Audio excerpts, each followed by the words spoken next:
Hi you guys, it's your friend Ballistic Bee, and today we're going to be replacing the drive shaft on a rear-wheel drive ECX Ruckus Electric RC.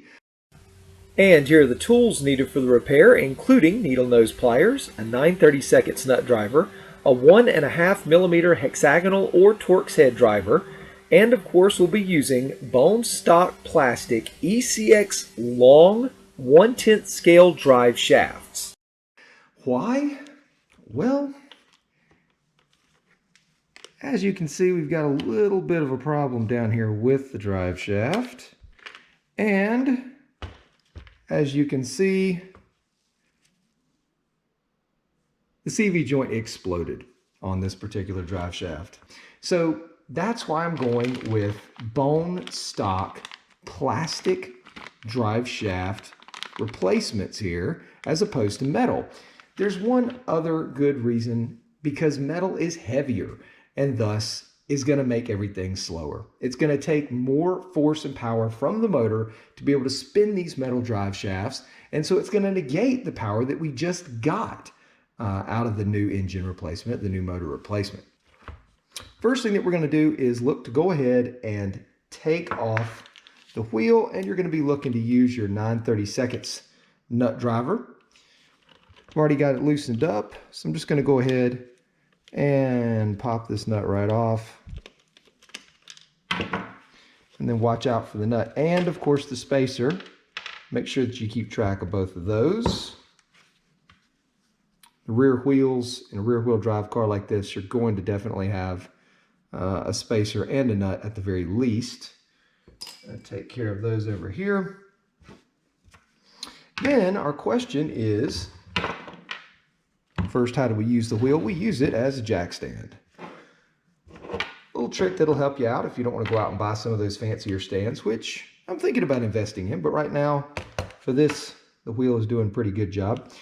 We can see the drive shaft here connecting through to the differential and the other differential gears, which are back here. Housed, the spur gear, of course, and the pinion are here. If you look, you can see right in here, there is a small screw that's holding this drive shaft basically on and attaching it to the differential. Now, that screw is technically a hexagonal screw, but a Torx head works just fine as well. So we're going to use a Torx head to back this out. But first, we're going to be taking out this small metal pin at the end of the axle that helps seat the wheel. We're going to back out this tiny little pin. You can see this little metal pin helps to be able to seat the wheel hub basically onto this drive shaft. At this point, the axle more or less is what we're dealing with. And once we take out that pin, we're going to be able to just back out the end of the drive shaft and what is technically at this point the axle. There's the old components. We're going to keep very careful track of that little pin because we do have to use it again. Let's clean a couple things up, get that out of the way. So the first thing that we're going to do here,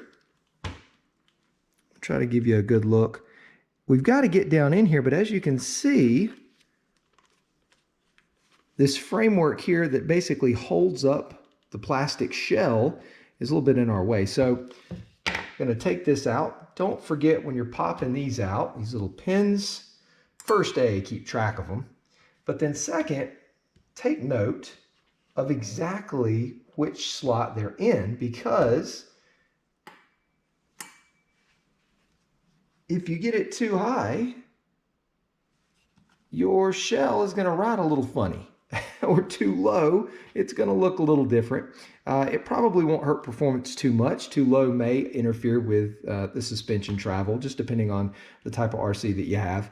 You know, too high with aerodynamics, if you're racing or something else, those factors do come into play. But if you're just bashing, it's basically just going to be for looks. So do pay attention, though, to which of these little holes those go in as you take it out.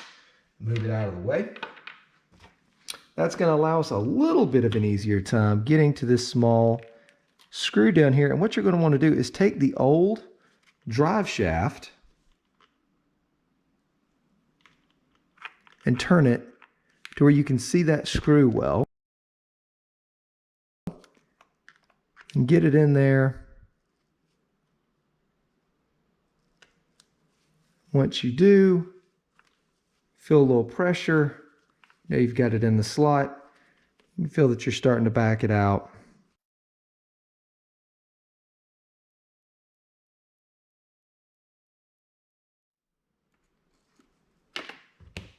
There we have it. Little screw in question. Slide the drive shaft right off. Let's break open our new drive shaft, which we've already done. We've got 2 of them in the package. You can see everything is good. Just check the components. Make sure that in shipping, you've not gotten the wrong one or it's not been used. There's no signs of wear. Make sure that nobody has dropped this thing, rolled over it with a forklift in the warehouse or something else. Okay, so what we are going to do is take the drive shaft exactly as is, and this is important. We're going to go ahead and thread what is essentially the axle through, and that's going to be the first thing that we feed in to get this ball rolling. And then what we are going to do is take the end of the drive shaft there with the hole. We're going to mate that hole up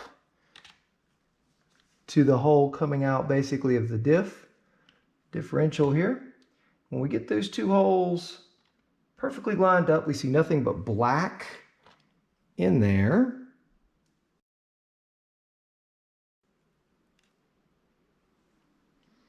Then what we're going to do is use our trusty needle nose pliers to go ahead and get this screw dropped right in. Going to give a little counter pressure. And just make sure that you're using the pliers to put the smooth end of the screw in first so that you can screw the threads down into the drive shaft after. But at the moment, I'm just going to show you most important pieces here and let you see the actual replacement, how we do it.